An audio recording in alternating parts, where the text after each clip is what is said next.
As technology changes, many parts of modern life are changing with it. Not least, when Americans go on vacations, instead of staying in legacy hotels and motels, they can find lodging in short term rentals. To discuss this, today I'm joined by Dr. Elizabeth Muckensturm, who is an Airbnb ambassador and the CEO of Virtual Vacation Management. Elizabeth, thank you very much for joining the Taxpayers Protection Alliance today. Yeah, thank you so much for having me. I really appreciate it. So, first, to get started, can you tell me a little bit about your short-term rental business and how you got started? Tell me about the kinds of customers you attract and the reasons why they choose STRs over traditional lodging arrangements such as hotels. Yeah, so my hosting journey actually started as a traveler myself on Airbnb. I was doing my doctorate in Charlotte, North Carolina, and for those kind of 3 years on the weekends, I myself stayed with a short-term rental host, mostly because it was more affordable than, getting a hotel every weekend. So my hosting journey actually started as a traveler myself. And I think my case is very similar to a lot of the customers that the customers that we do attract. We get a lot of families. We do get like traveling nurses, traveling students to this area. Over the last few years, we've gotten a lot of sporting events. So parents coming to watch their kids play softball or baseball or gymnastics. And most of the time, those families are looking for a place where they can, have a few other families stay at the same location that's also close to the ballparks. So over the last few years, I would say our customers have really been small families, small traveling couples. Now, we also have condos, not, houses. So we get a lot of smaller groups.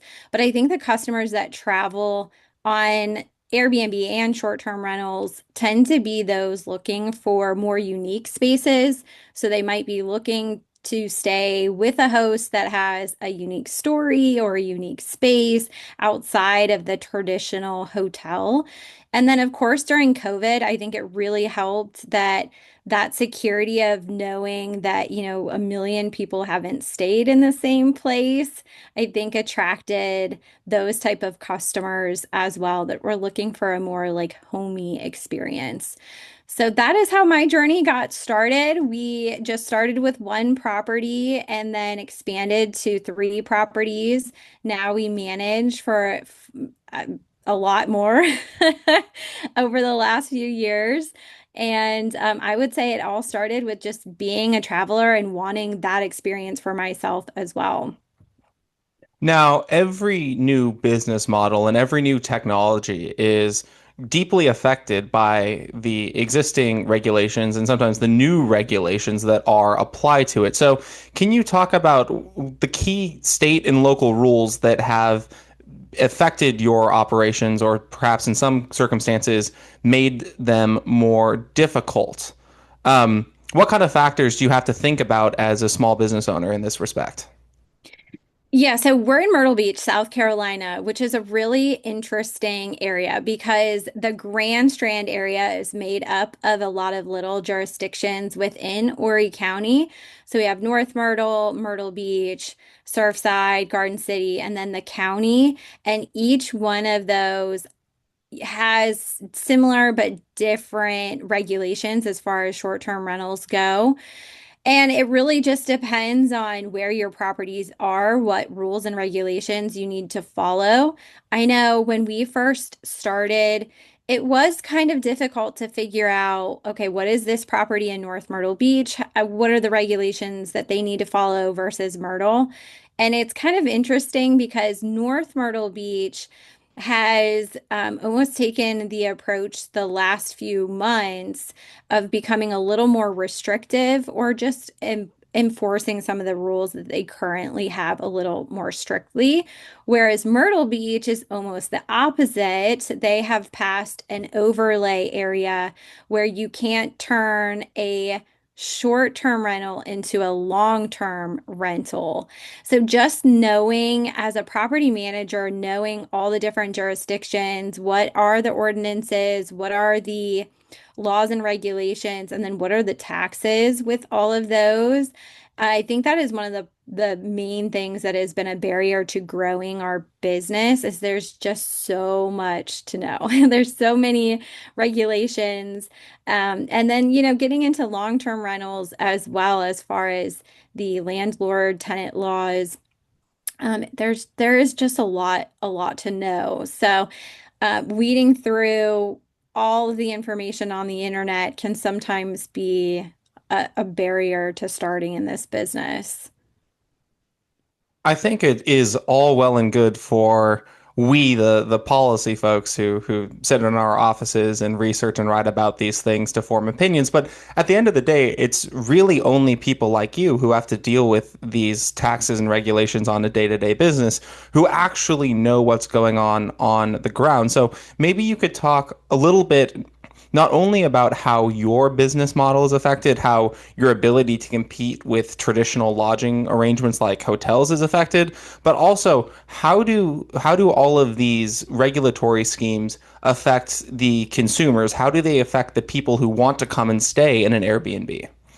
Yeah, so currently we do all of our bookings or most of our bookings through Airbnb because they do, as of last year, handle all the tax side for us.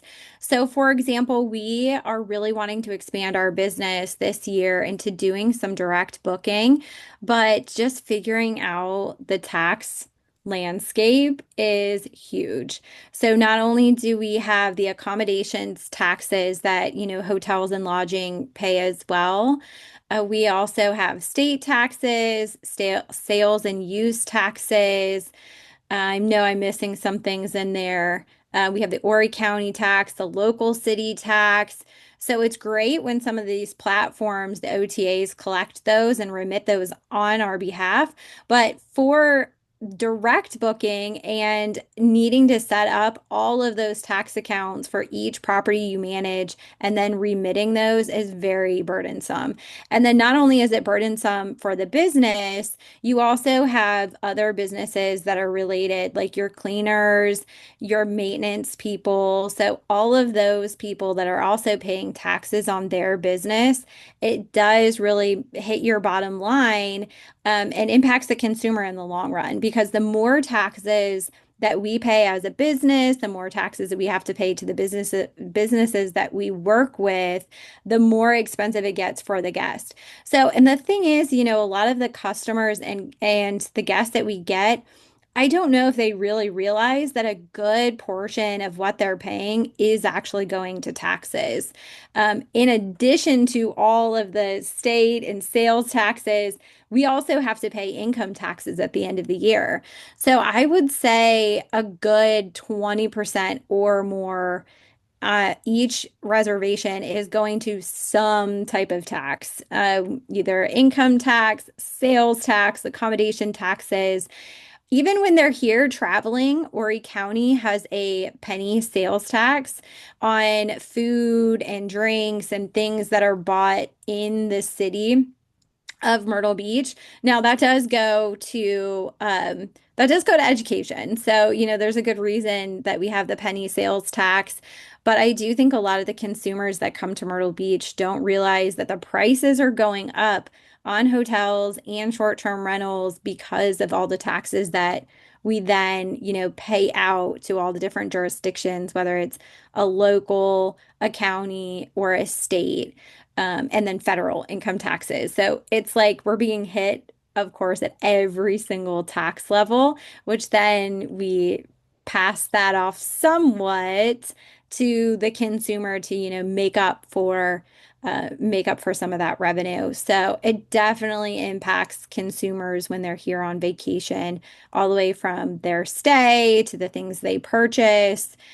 Pretty much everything, there's a sales dollar amount added to it.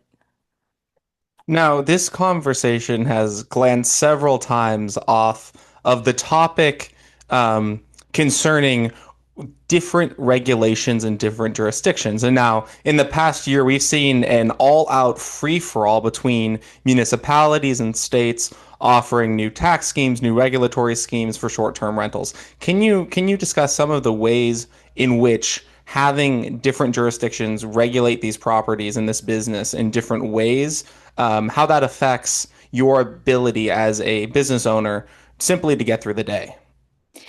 Yeah, it makes it really confusing. It makes it confusing, where do we submit all of our taxes or where do we remit all of our taxes? Where do all the taxes go to? We, every year, it always cracks me up. We get this, and I forgot about this tax too, our property taxes.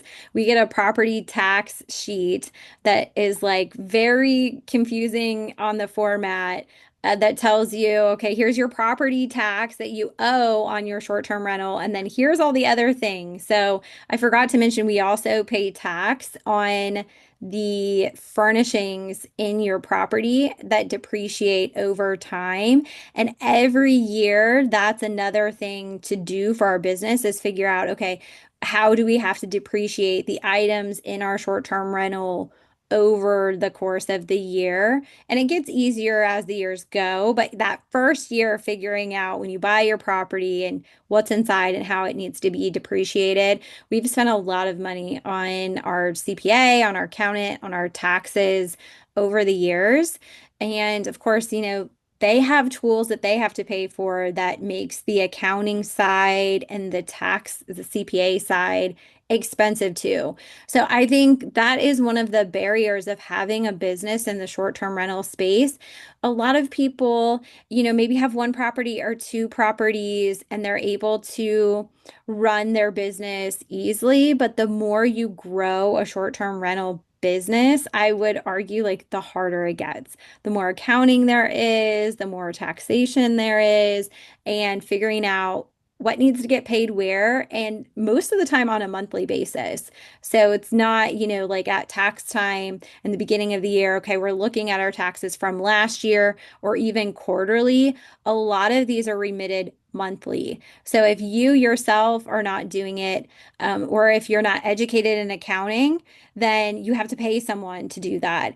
And we've been getting by. We've definitely have hired that out, but I would say that is something that any operator in this business it would behoove them to take some accounting classes, so but also so you're not having to pay someone else to do that for you monthly. And I think that's the biggest thing for us is just, we're like constantly in a state of how much do we owe in taxes this month?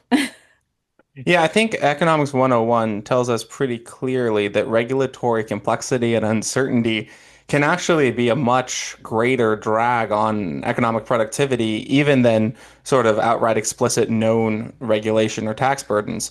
Um, every dollar that comes out of your income and is put to compliance costs or paying someone like an accountant is a dollar either that can't be spent on reinvesting your property, acquiring new properties, or simply giving consumers a break on the cost of rentals. So, do you think that a more streamlined, more certain, better known system would improve your business? Yes, for sure. I mean, and I can tell you a personal example. Just this weekend, we spent all of our Sunday pretty much just on the last month of accounting, figuring out where our receipts are, what needs to be remitted, tightening things up for our CPA. So even though we do hire that out, like you said, that is a cost of, anywhere from 500 to 1,000 or more that businesses might be paying a month that we could reinvest into our property. We could reinvest that somewhere else. If we had a more streamlined system for submitting all of the taxes in one place, that would save so much time and be just so helpful. I think as STR businesses grow and as people treat them as a true business, because of course you can own your own short-term rentals and not have the whole business side of things. But if you're operating it as a true business, the accounting piece of it, the tax piece, it does take a lot of time, money, and effort. And if there were like a centralized system, I would be all for it. I always joke, like, can I just pay someone to set all of these things up for me? Like, that would be so helpful and a much better use of my time to do something else and save all the taxes and setting that up for like a professional company that does that. So anyone out there, it's a great business avenue. Well, this has been an absolute pleasure, and I think that TPA's audience will find this to be particularly enlightening. Elizabeth, thank you so much for coming on with the Taxpayers Protection Alliance today.